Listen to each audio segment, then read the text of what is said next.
John Shipton, you're the father of Julian Assange. This whole affair must have been very disturbing for you and other relatives.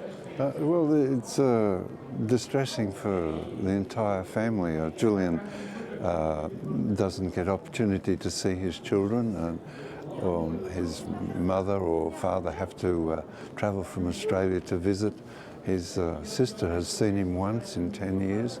So it's along with the decline in Julian's health, it's very distressing. Yeah. Do you fear that now that at the time when he first sought sanctuary in that embassy, it was headline news all over the place? Are you afraid that now that it's subsided, interest in Julian Assange has declined, if you like, from the media's point of view, that it is going to be forgotten and he will face extradition without much resistance? Oh, not worldwide. In Australia, the resistance is tremendous. There's cross-parliamentary group defending Julian. In Germany, the same. In France, very strong. In Sweden, we have parliamentary support.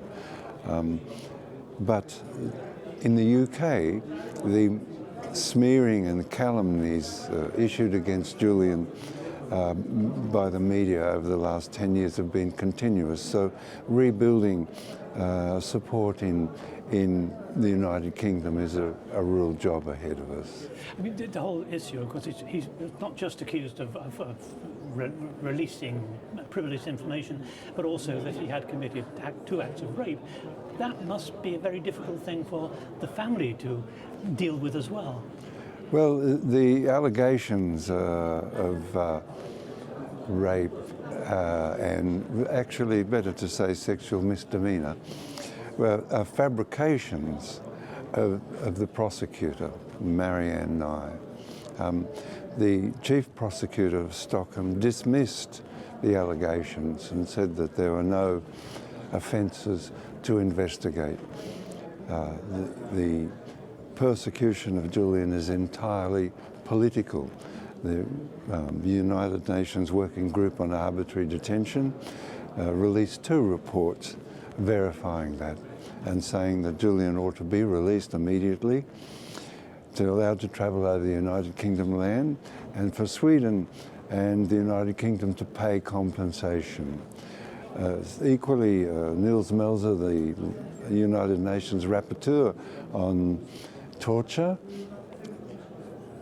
deconstructs all of the offences or allegations that Swedish prosecutor Marianne Nye made, and says that in so doing, the Marianne Nye contravened 50 separate laws that she must obey in Sweden. She contravened her own laws. We have only ever asked the United Kingdom and Sweden to obey their own laws, that's all, instead of which they constantly distort procedure or flout the international laws and the United Kingdom's laws that govern these cases. You brought the whole issue here to the Council of Europe, the Parliamentary Assembly of the Council of Europe. You're meeting people here. What do you hope to achieve by that? Because the Council is not politically terribly powerful in the world.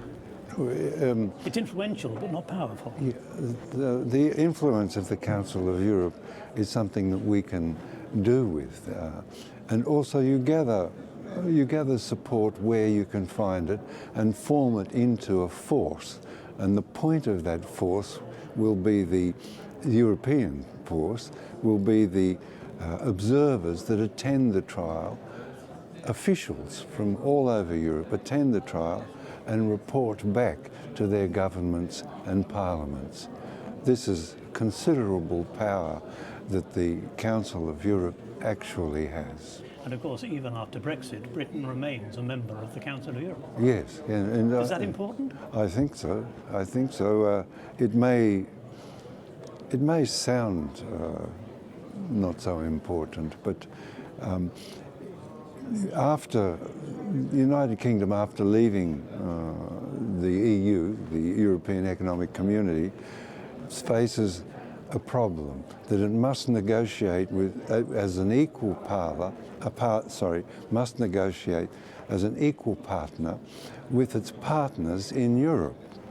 It doesn't want to go into those negotiations to be seen as a vassal of the United States.